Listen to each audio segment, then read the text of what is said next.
Já é redundância abordar-se qualquer temática fazendo-se uma análise da época em que estamos vivendo. No Evangelho de São Marcos, no capítulo 13, o evangelista apresenta uma bela palavra de Jesus, que está intitulada como o Sermão Profético. Curioso que Jesus estava nesse dia em Jerusalém, porém estava do outro lado do Hermon, o monte, e de repente aproximou-se do templo, que era considerado majestoso. O templo em Jerusalém não era um edifício, como normalmente se refere. Era um grupo de edifícios, entre os quais aquele dedicado à oração. Era dedicado às orações e às dádivas no gasofilácio, o depósito onde se colocavam as dádivas para Deus. E Jesus estava olhando a paisagem ao entardecer, quando os seus discípulos, que eram pessoas muito modestas, aldeães da Galileia, a Galileia fica muito acima de Jerusalém, e estando na capital de Israel, encontravam-se deslumbrados. Eu me recordo que ao vir do interior, onde nasci e cresci, a capital do estado deslumbrou-me para a paisagem que eu trazia de uma grande cidade na época, que era aquela em que eu nasci. Então, eu posso imaginar a surpresa imensa daqueles galileus de Cafarnaum e das praias ali da Galileia, chegando à monumental Jerusalém. O templo ficava em cima de uma montanha. Se havia cortado uma parte da montanha e ali se havia erguido, através da história, o templo que estava na terceira recuperação. A segunda recuperação do templo foi no período de Salomão, que o mandou destruir, reconstruiu. Ele era, à época, o homem mais rico e adornou o templo de pedras preciosas, de pórfiro, de mármores, das mais notáveis mateiras, aquelas que vinham do Oriente mais profundo, e o templo era considerado o mais belo edifício da época. Mais tarde, no governo de Herodes o Grande, no qual nasceu Jesus, o templo foi novamente recuperado. E como Herodes o Grande não era judeu, pertencia a um outro grupo e era odiado pelos judeus aos quais governava, Herodes, para conquistar a simpatia do seu povo, mandou colocar na entrada do templo uma macieira feita em ouro maciço para tornar mais esplendorosa a edificação. Era natural que aquele pequeno grupo, chegando à cidade, vendo de um lado o rio Canouro, adiante o Jardim das Oliveiras, mais para trás as edificações do templo, e Jerusalém, que fica no Planalto, deslumbrassem-se. E se deslumbraram de tal forma que olharam para Jesus e disseram: Senhor, vede que pedras, vede que construção.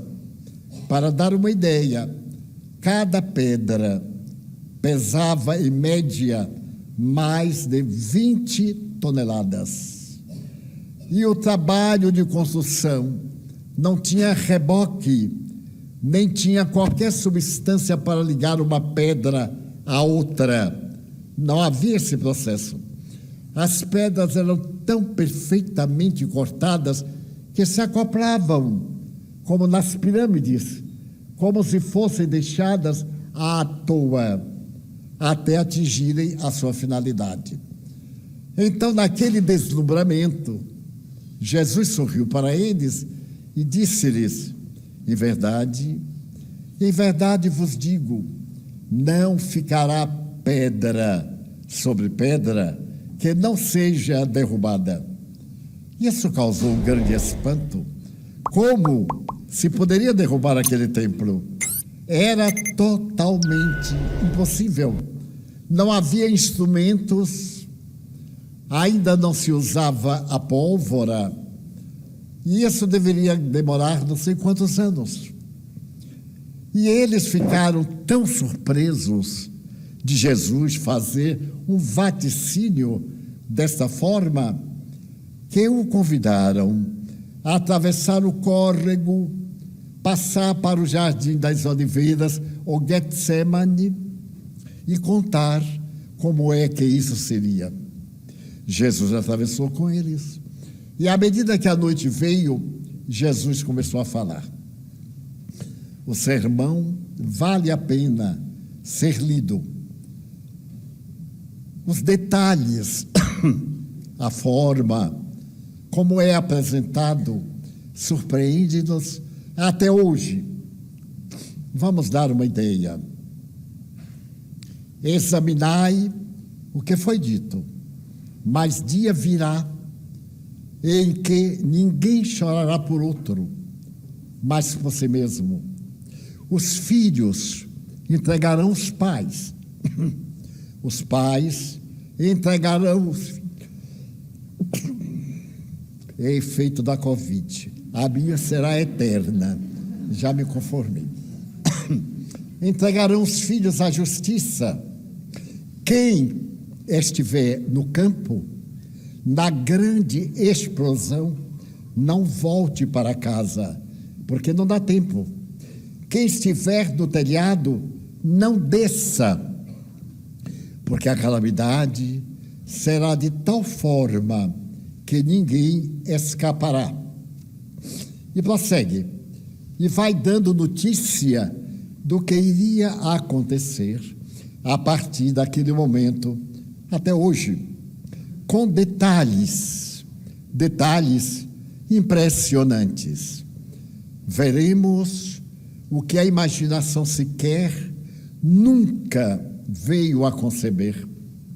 Vereis o ódio estampado no semblante das criaturas humanas.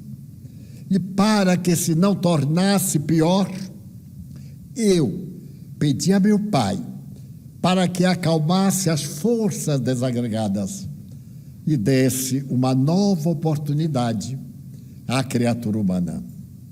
O sermão profético, que é Marcos 13, 32, é o momento da história mais significativo, porque todas essas palavras tornaram-se realidade. Vamos ver ligeiramente pensando. No ano 68, subiu ao Império de Roma um homem extraordinário que se fez imperador. Chamava-se Vespasiano. Vespasiano era um militar das legiões e que, depois de haver conquistado as últimas terras não romanas, venceu os inimigos, voltou a Roma e começou a construir obras monumentais. O Coliseu, que nós ainda olhamos, foi construído por ele, no ano 68.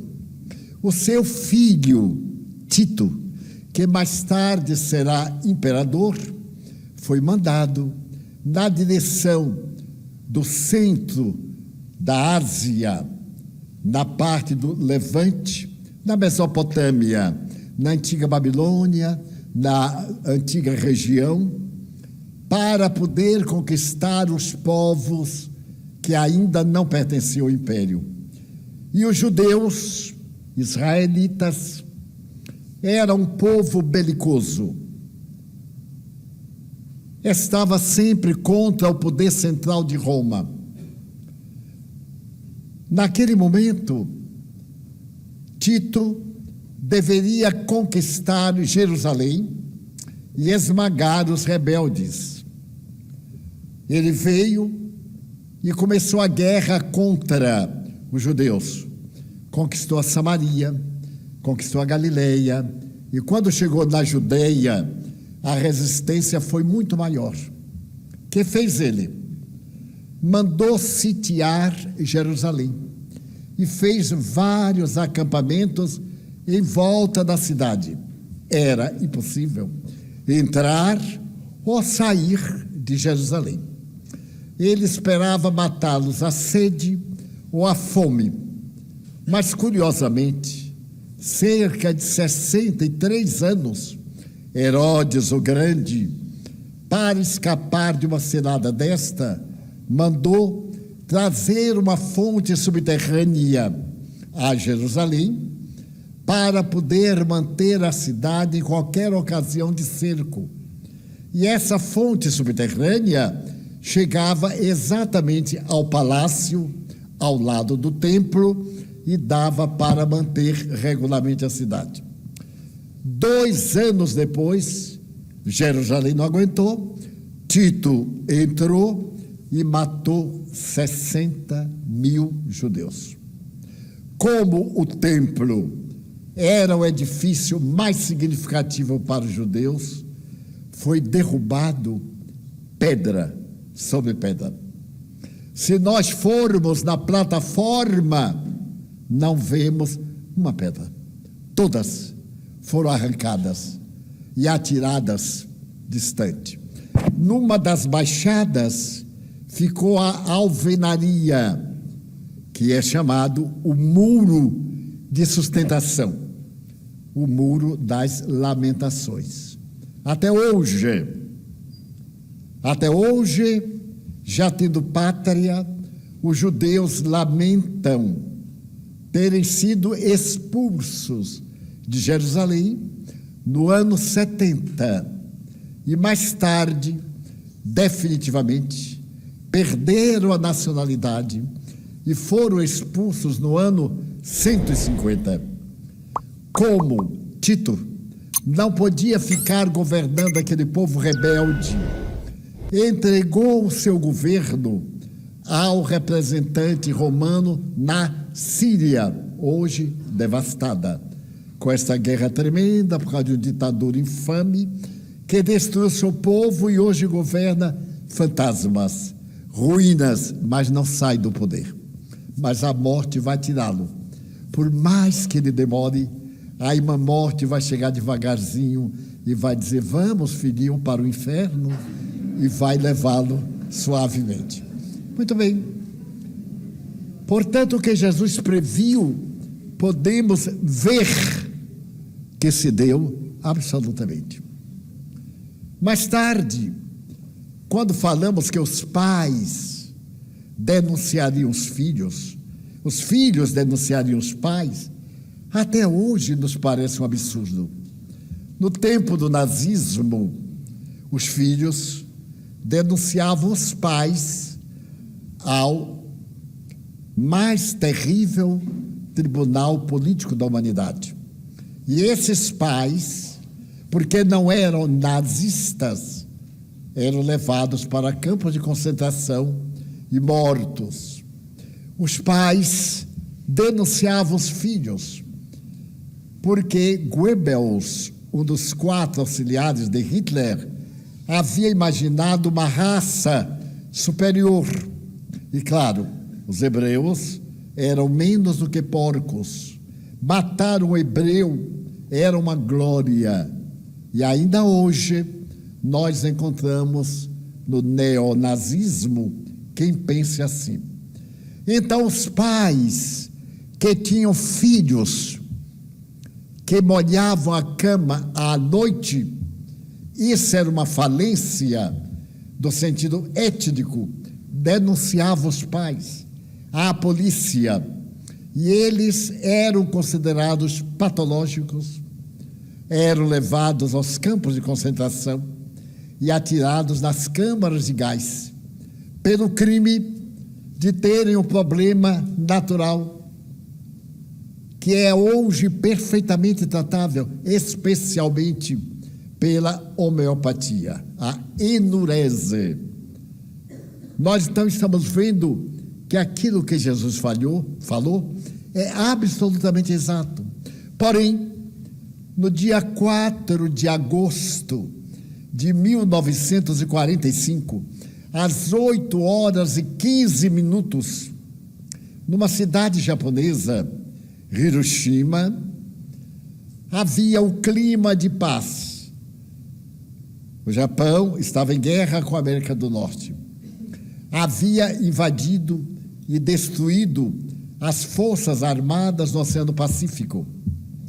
Os Estados Unidos ameaçaram destruir Tóquio. No entanto, ao fazer-se um balanço de guerra, os estrategistas consideraram que uma invasão americana a Tóquio mataria uma média de 4 milhões de pessoas. Tóquio tinha uma média de 8 milhões de pessoas. Então, fazia 5 anos que realizava um projeto chamado Projeto Manhattan. Era um projeto de uma bomba feita por alguns cientistas, incluso von Braun, que era alemão e que os Estados Unidos prenderam e levaram para Los Alamos, na Califórnia. Muito bem, naquele momento, as pessoas olharam para os céus e viram 3 aviões. Não era surpresa, porque Hiroshima não era uma cidade militar, era uma cidade estudantil. Era uma cidade cortada por um rio chamado Utah. E esse rio tem ainda hoje 7 braços. Mantinha a cidade de Hiroshima em um clima dos mais agradáveis e férteis. De repente, houve uma claridade às 8h15, como nunca havia sido vista antes. Esta claridade foi o estouro da bomba atômica. Esse estouro produziu 100 vezes a claridade do Sol e cegou aproximadamente 90 mil pessoas em 1/100º de minuto. Logo veio uma escuridão, como antes nunca houve, e as pessoas saíam batendo-se. Nesse instante, soprou um vento norte-sul, leste-oeste, com uma velocidade de 150 metros ou quilômetros. Então, houve uma loucura geral, porque automóveis, animais e pessoas eram arrancadas e jogadas. As pessoas eram jogadas com tanta velocidade contra a parede que ficava somente a gordura na parede. O ribombar foi tão terrível que 200 mil pessoas, é estatística oficial, perderam a audição porque os ouvidos sangraram. A 30 quilômetros, as vidraças das casas arrebentaram. E aí as desgraças vão acontecendo. A claridade vem, a cidade está destruída totalmente, apenas com uma parede de pé, e o relógio de uma torre que estava 8h15, quando veio a explosão. Então houve uma calmaria, e isso está no livro intitulado Suicídio Atômico, que eu li na época. Então veio o silêncio, e as pessoas atordoadas não sabiam o que ia acontecer. Um calor que subiu a 70 graus. Nesse momento, começou a chover. E o autor dá detalhes, que eu não vou repetir, porque são muito afligentes. As pessoas rasgavam as roupas, o ventre rasgado com os ventos, atiradas as vísceras do lado de fora, e os cadáveres, milhares. Então começou a chover, e as pessoas ficaram alegres. Não era chuva, era um efeito da radiação nuclear. Era um subproduto atômico que caía em bagas sobre as pessoas, responsável pelo câncer. Até hoje, morrem em Hiroshima e em Nagasaki aqueles descendentes daquele dia trágico, às 8h15 da manhã, às 10h15 da manhã, daí a 3 dias, na cidade de Nagasaki. Então, aquilo que Jesus previu está aí. Arrasará. Quem estiver no campo, não volte, não deu tempo. Quem estiver no telhado, não há tempo. Porque no momento da explosão, a radiação logo se espalha a 100 quilômetros e tudo fica contaminado por 100 anos, no mínimo. Aquela chuva era de estrôncio, uma substância radioativa dentro do átomo. E então, se nós formos examinar o sermão, a desvantagem moral, o desrespeito atingirão índices inimagináveis. Será necessário lembrarmos do desrespeito, da imoralidade, da vulgaridade. Até a internet, que eu considerava até há 2 meses sadia do ponto de vista ético, eram as redes sociais tão éticas que não diziam pela palavra sangue, morte, homicídio, assassinato. Essas palavras eram grifadas ou emendadas. De repente, a internet abriu, eu tomei um choque, porque os atos sexuais frontais estão em qualquer uma rede que se abra agora ou qualquer hora. E eu digo assim, mas não é possível, será que isso é internet? Ou vai ver que eu estou num programa aí? Não, é a internet. Ambas as mais divulgadas desceu a um nível tal que eu me pergunto, mas qual é a necessidade, por exemplo, de mostrar que uma mulher que tem o DRR deformado, isso seja moda? Então, ter um quadril tão deformado que vira uma mesa, em que isso é sensual, em que isso é vulgar, é uma aberração. Porque já não nos bastam a sensualidade das outras cenas, na beleza, na sensualidade das profissionais de sexo. Já não nos basta isso. A maneira como se vende o corpo, ou como se entrega o corpo, a idade mental e moral. Crianças de 12 anos têm filhos aqui em nossa maternidade, com frequência. Se ela vem e tem o filho aos 12 anos, ela concebeu aos 11. Parece um castigo, porque do ponto de vista biológico, a glândula pineal, as glândulas complementares do sexo, somente amadurecem nos climas frios, na Europa, por exemplo, a partir dos 14, 16 anos. Nos climas tropicais, pelos fenômenos do calor, isso é um pouco antecipado.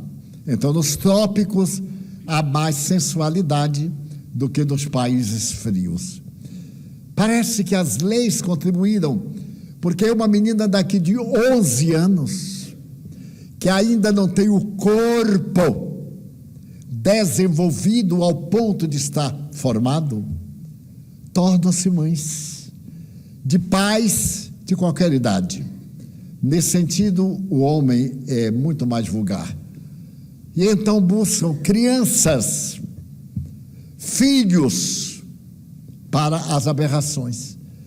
E eu que consultava as redes sociais, se tiver alguém perto eu não olho, porque fico com vergonha, infelizmente. Não devia ficar, mas ainda fico, até me acostumar. A gente tem que se acostumar a tudo. Daqui a um ano talvez eu já acostumei, nem note. Mas as aberrações. E a ética, qual é? Faça o que quiser. O que quiser. Não tem mais lei. Faça o que quiser. E arrepende depois. Então o que vemos? A depressão está no segundo item de óbitos. Primeiro, óbito. Natureza cardíaca. Segundo, câncer. Terceiro, depressão. Mas como? Suicídio. O suicídio pela depressão. Em cada 15 minutos no Brasil, há um suicídio. Imaginem, nos Estados Unidos, cada 18 segundos, uma pessoa tenta o suicídio. Aonde vamos? Nesse terrível destruir, mas sem ter noção exatamente do que é um suicídio.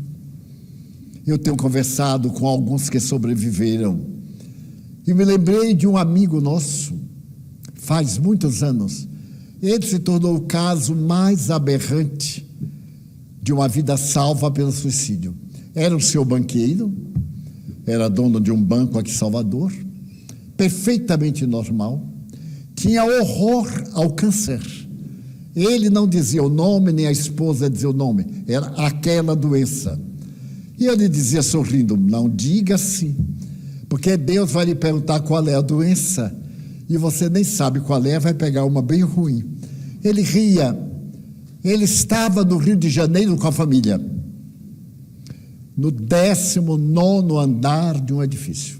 Estavam conversando, era hora do almoço, e a esposa disse qualquer coisa. Ele se irritou, levantou-se, saiu correndo e pulou, caiu na Avenida Rui Barbosa, em cima de um automóvel, quebrou o dedo mindinho. Não teve mais nada, não quebrou cabeça, não desmanchou o penteado, nada.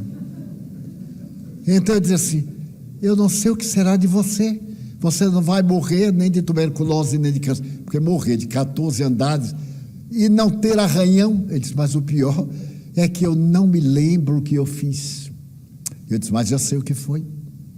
O inimigo seu, espiritual, fulano de tal, tendo ódio por causa de depósito que fez no seu banco em Deus, questão de cacau, você o levou à falência sem necessidade. E ele veio a se vingar, porque a morte não isola ninguém. Nós continuamos, e esta é a pior decepção do suicida. Uma amiga frequentava aqui com muito carinho uma senhora viúva e tinha um filho de 14 anos. Ele então teve uma depressão juvenil. Eu acompanhei.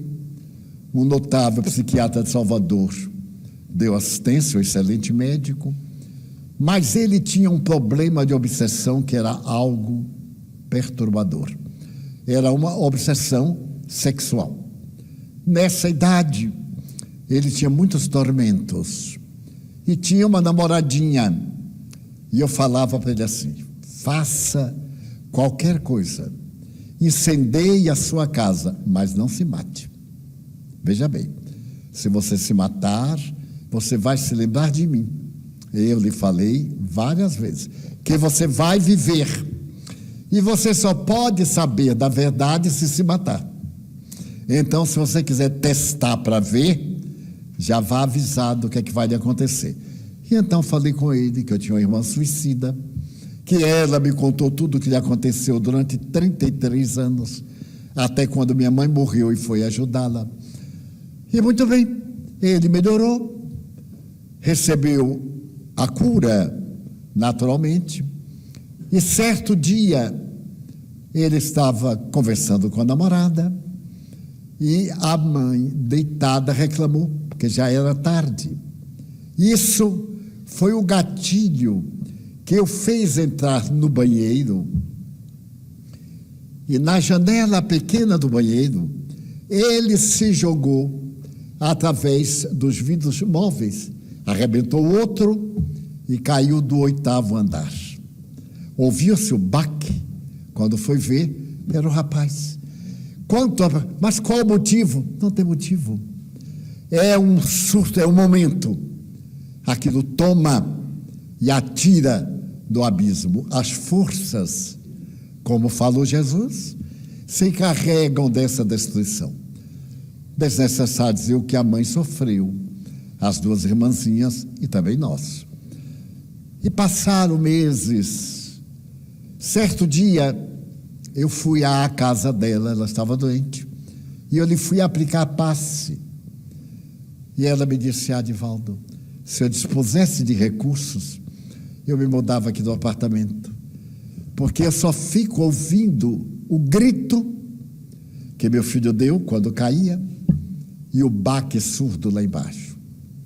Então eu fui ao banheiro, pelo qual ele se atirou, foi consertada a janelinha depois, e então eu o vi caindo. Psiquicamente, ele ficou caindo sem parar. E mais tarde, quando ele recuperou a lucidez, ele me disse: Adivaldo, você não imagina, quando eu estava caindo, eu fiquei lúcido. E me dei conta, não podia mais. Foi o baque final. Então eu gostaria de aproveitar o ensejo para informar as pessoas que têm tendências depressiva, autodestrutiva, e que por qualquer coisa, uma hora dessa eu me mato. De tanto repetir, uma hora dessa se mata. Só que não morre. Se sobreviver, vai ver que eu tinha razão. E se não tentar, vai ficar na dúvida. Quando nós morrermos, nós vamos ajudar os suicidas, porque é o maior crime perante Deus. E a mim o que mais espanta é a frieza do suicida. Brigou com o namorado. Mas o que é um namorado, meu Deus? Brigou com uma namorada. Tem 3 bilhões de mulheres aí. Não é possível que nenhuma preste, só aquela coisa xoxa, puxando da perna. Essa que foi a razão. Muito bem. A mãe que carregou no ventre não merece? As noites interminas para cuidar de um filho, as lutas, as dificuldades, os sofrimentos, a ternura de um pai que se devota pelo filho, de uma esposa, de um filho, de um amigo. Será que nada disso vale, só vale aquilo que eu quero? Aí a lei divina impõe consequências dolorosas. Jesus advertia, e a Organização Mundial de Saúde estabeleceu que a partir de 2030, o primeiro motivo para óbito será suicídio. Porque é tão fácil matar o corpo, mas não é tão fácil morrer. Morrer é libertar-se da matéria. Desencarnar é sair do corpo, porque afinal a vida continua em outros moldes, em outras expectativas. Então nós estamos vivendo momentos bem característicos do caos, a falta de diretriz, a angústia. Quantos de nós já acordamos indispostos? Quantos? E dizemos: mais um dia para enfrentar. A vida é uma bênção maravilhosa. O que pela manhã é tempestade, à tarde é paz. É bem difícil chegar a 95 anos. Eu já cheguei. Peça a Deus que todo mundo ultrapasse. Mas ultrapasse com uma qualidade de vida mental que eu tenho.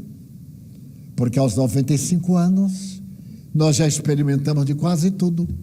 O que falta é pouco. A mim só falta aí desse negócio dia de sexta e sábado, paredão. Eu tenho uma vontade de ver, porque o povo fala tanto. E aqui na mansão a gente ouve tudo que é paredão. Tem um paredão aqui no Alto da Cebola, tem outro paredão aqui no Beco do Mozó.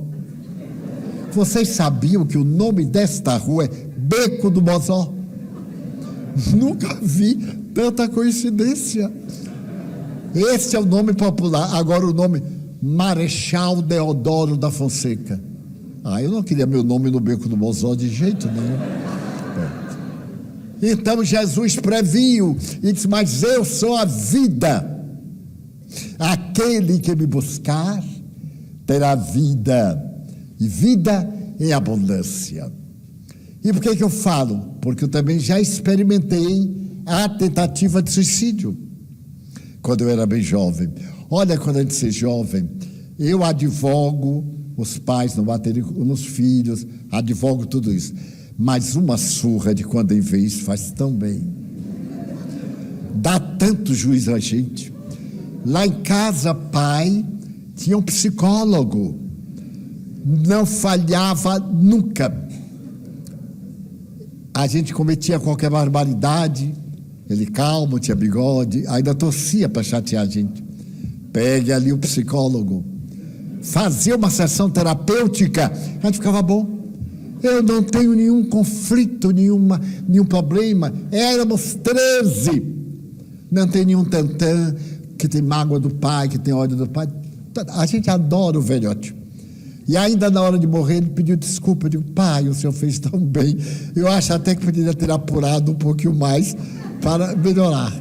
Mas tão interessante. Então, Jesus disse que se nós o buscássemos. Mas como? Eu tinha vindo do interior para trabalhar na capital. Sonho de todo jovem. Me havia formado em professor primário. Aos 15 anos de idade, fui ensinar a plantar batata, plantar cebola, que era a minha especialidade. Ainda planta alguma coisa. E então, resolvi morar na capital. Porque no interior só tinha emprego na loja, segunda-feira, que é dia da feira, e o resto viver de ociosidade. Então Deus permitiu que eu consegui vir. E fui trabalhar numa empresa de seguros privados, chamada Sátima, Sul América, Terrestre, Marítimos e Acidentes. Então, para aquele menino de 18 anos, trabalhar numa empresa dessa, fiz concurso, eu era um ótimo datilógrafo.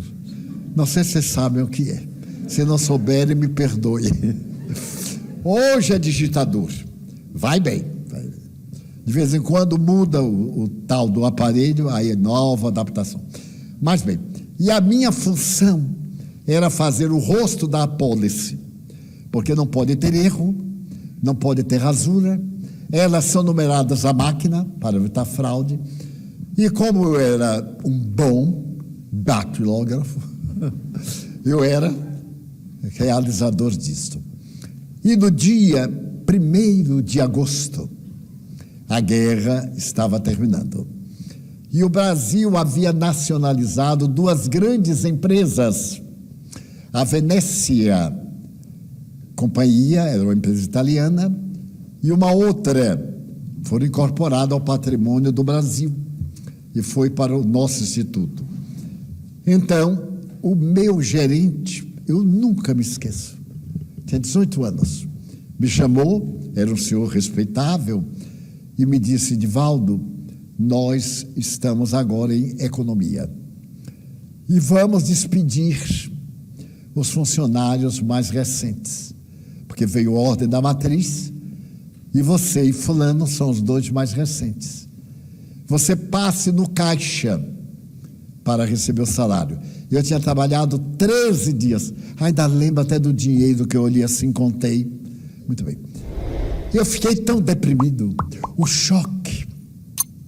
Porque demitir é muito bom para quem demite. É doloroso. E eu tinha que pagar a pensão onde estava. Quando eu vi aquilo, eu tive um choque. E estava na moda suicídio em Salvador, jogando-se do elevador Lacerda. Porque tudo tem moda, até suicídio. Hoje é overdose. Olha que coisa linda. De quem morreu? Uma overdose. Teve o tempo do veneno de rato, teve o tempo do enforcamento, que continuam. Mas há sempre a preferência. E naquele os jornais anunciavam atirar-se do elevador Lacerda, que são 90 metros, não tinha nenhuma defesa, todo ali era aberto, fecharam depois. Então, uma voz me disse, tão nítido como eu estou falando aos senhores: suicida-te. Vê que mundo miserável. Como é que comete uma injustiça dessa contigo? Tu necessitas viver. Teus pais estão velhos, são pobres. Meu sonho era atender a meus pais e a uma irmã que não casou. Eu disse, mas é mesmo. E a voz foi conversando comigo enquanto eu caminhava. Havia um edifício chamado A Lâmpada, de onde desce a ladeira da montanha. Eu digo, então eu vou me matar. Parei numa casa comercial, pedi licença, sentei-me e escrevi uma carta a meus pais, dizendo que eles não eram responsáveis e que eu havia tomado aquela atitude porque tinha vergonha. Eu vim tentar e agora era envergonhado, assim, humilhado. Não ia dar para nada e eu não ia voltar.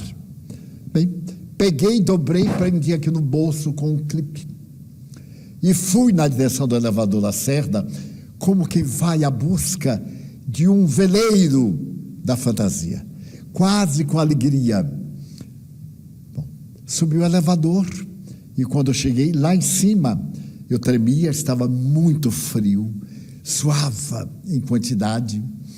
Então eu me aproximei da parte que defronta o mercado modelo, pus as mãos para saltar. Nesse exato momento em que eu ia fazer o esforço, e olhava para frente, eu vi a minha irmã suicida. Ela se houvera suicidado no dia 11 de novembro de 39. Fazia, portanto, 16 anos. Eu a vi no ar, o cabelo desmanchado, semblante inchado. Ela havia tomado um veneno, cianureto, misturado com mercúrio. Morreu em 3 minutos. Então ela gritou, Di, não faça isto, louco. Ninguém morre, olhe-me. Eu olhei para ela, aquele fantasma, às 2 da tarde. E eu tive um choque tão grande que desmaiei para dentro. Porque se desmaiasse para fora, eu estaria aqui incorporado em Mário para contar a minha história. Bom, quando eu acordei, eu estava sobre uma mesa, umas lâmpadas acesas e umas pessoas de branco rodando a mesa e estavam com o estetoscópio. Então eu ouvi dizer, não, no coração não tem nada.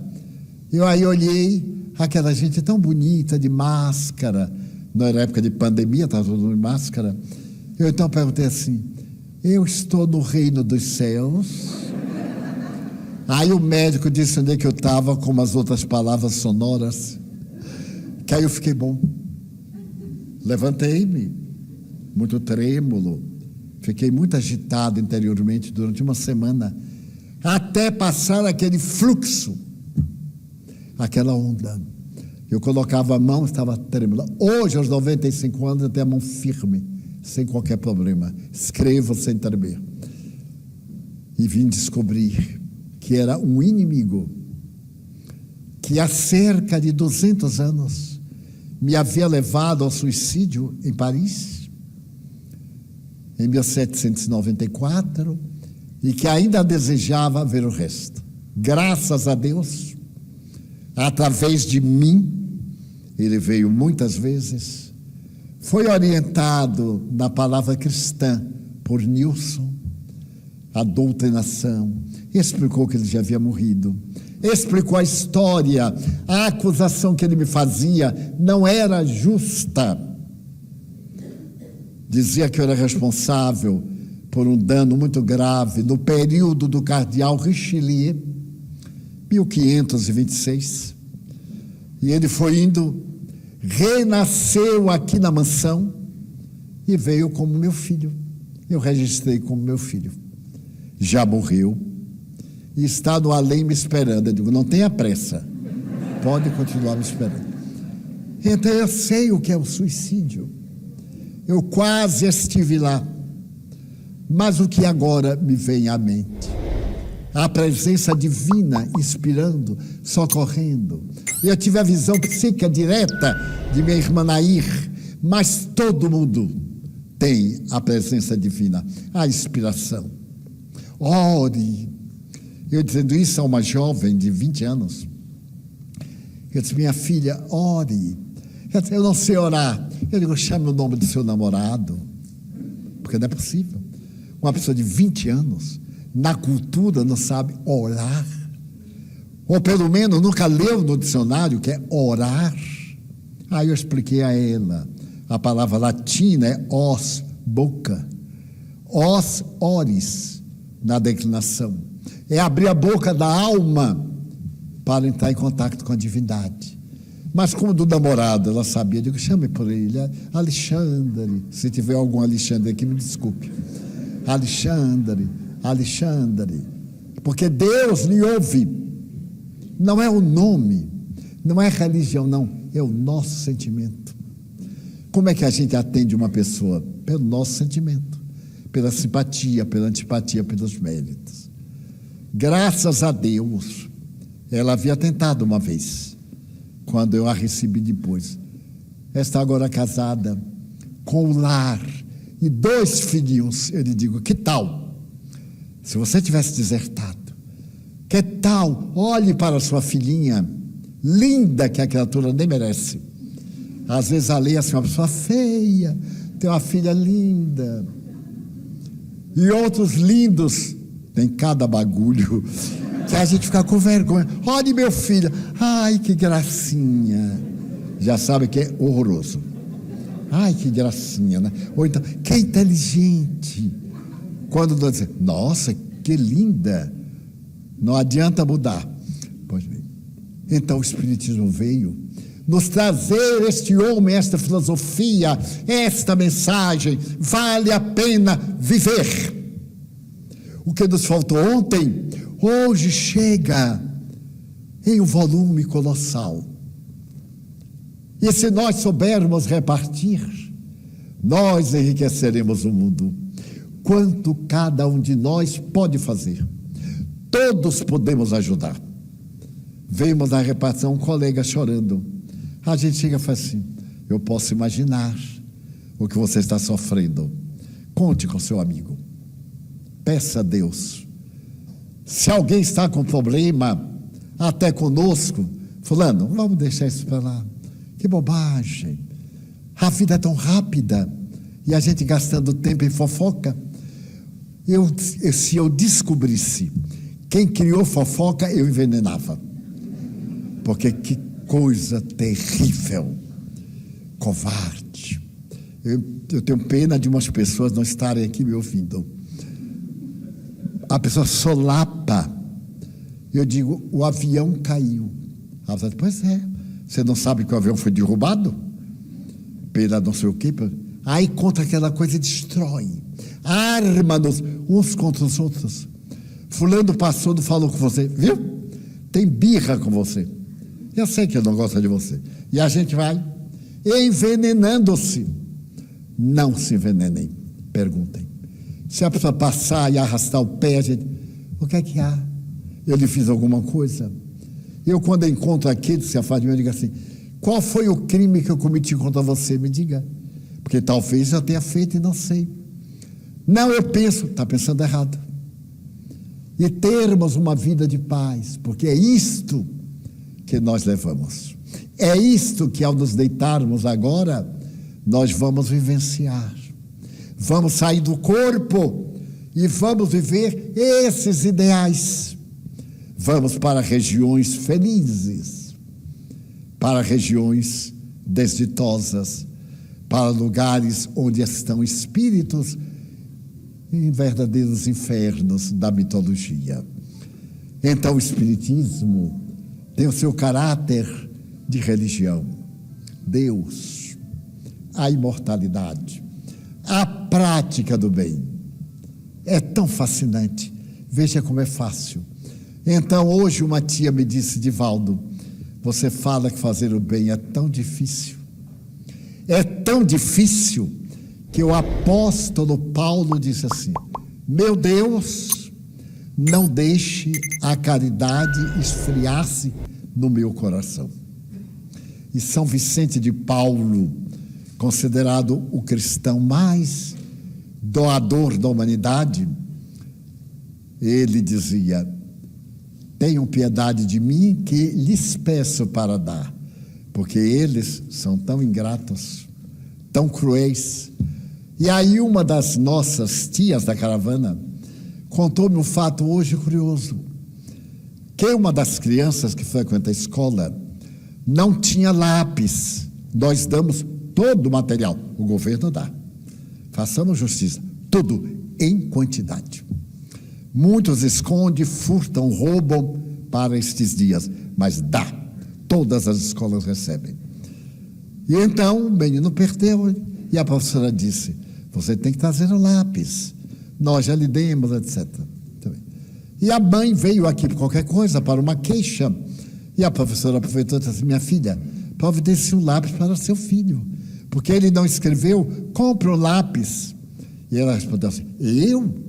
Comprar um lápis com o dinheirinho que eu tenho? Não, o dinheirinho que eu tenho é para cervejinha de sábado. Olha, a cervejinha de sábado. E então a gente passa em qualquer lugar, está assim como moscas na cerveja de sábado. Então eu imaginei: que pobre mãe é esta? O filho é dela. Nós damos tudo, inclusive a alimentação, uniforme, todo o material, psicólogo, dentistas. Estamos dando 1000 óculos. Todas as crianças da nossa escola estão sendo examinadas, estão recebendo gratuitamente óculos. E agora vamos fazer com adultos para 100 óculos grátis. E a pessoa beneficiada diz que, ao invés do lápis, a latinha, que ela não vai deixar a coitada tomar. Então eu disse à tia assim: diga para ela vir me falar que eu dou o dinheiro dela comprar a latinha, porque isso faz bem. E a gente tem que ajudar a pessoa a ser feliz. Toma uma cervejinha, só que ela deve tomar umas 30, porque ela é dura para poder ficar cambaleante. Toma umas 30. Em que faixa a humanidade ainda está? Daí, Jesus olha e diz assim: que lindas pedras, mas não ficará uma sobre outra, porque todas serão derrubadas. Existe na história da humanidade 2 posturas de comportamento: as pontes que ligam as distâncias e as paredes que fecham as distâncias. Então nós devemos ser pontes. Se alguém está com problema, não compliquemos, sejamos ponte. É tão bom a gente ver passar na direção da felicidade. E isso faz um bem ético a nós que fazemos. Por isso, gostaria de, nesta noite, evocar esse sermão profético, para sairmos daqui certos de que vamos pedir a Ele, que é a fonte de toda a sabedoria e misericórdia, e nos ajudar. E em a noite de hoje, orar sinceramente. Não precisa saber nenhuma prece, Ave Maria, queridos padres. Meu Deus, aqui estou. Sou eu. Tu me conheces. Abrir-lhe a alma e deitar para ser levados a regiões felizes. E amanhã, quem acordar bem, alegre, sem depressão, sem vida vazia, me telefone. Olha, Divaldo, estou ótimo. Eu vou vender 10 ingressos do seminário próximo. E no dia 7, estejamos aqui juntos para reconquistar a alegria de viver. E não deixar que ninguém, nenhum fofoqueiro, nos envenene a alma. Se a gente errou, ótimo. Só erra porque tenta. Eu nunca errei, já é um erro, porque não tem ninguém perfeito. Então é a nossa mensagem. E agora, um momento muito especial. Façamos uma oração íntima, agradecendo os bens da vida e dizendo a Jesus que nós chegamos aqui com uma porção de questões mentais e vamos sair um pouco melhores ante as vibrações afetuosas dos nossos guias, nossos familiares e da Mãe Santíssima que vela por nós. Nós te pedimos, Jesus, por nós próprios,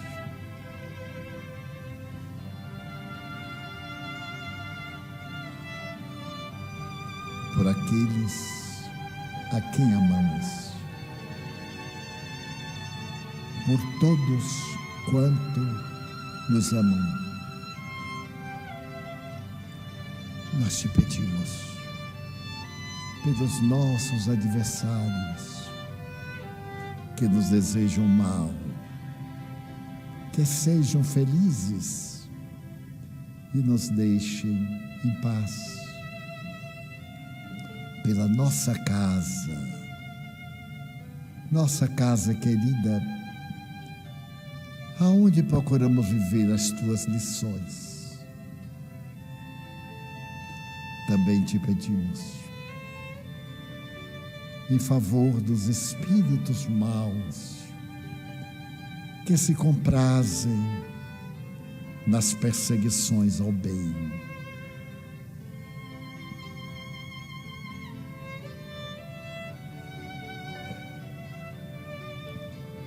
Lembramos dos que se suicidaram e estão desesperados.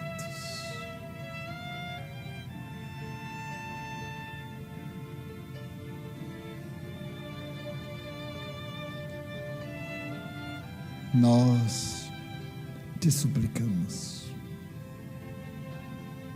pela paz em nossos corações.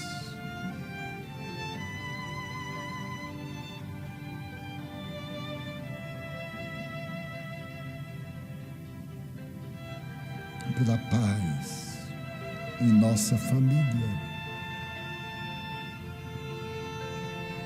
pela paz no Brasil e na terra.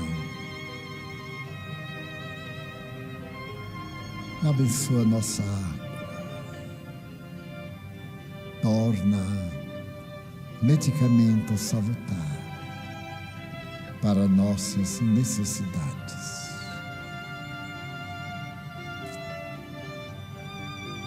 Benditos os dias do Senhor. Agradecemos tudo esta noite, suplicando-te que nos acompanhes de volta à família. Em teu nome, recordando a paternidade divina e a Mãe Santíssima, pelos Espíritos bons que nos vêm socorrer, encerramos a nossa reunião com votos de muita paz.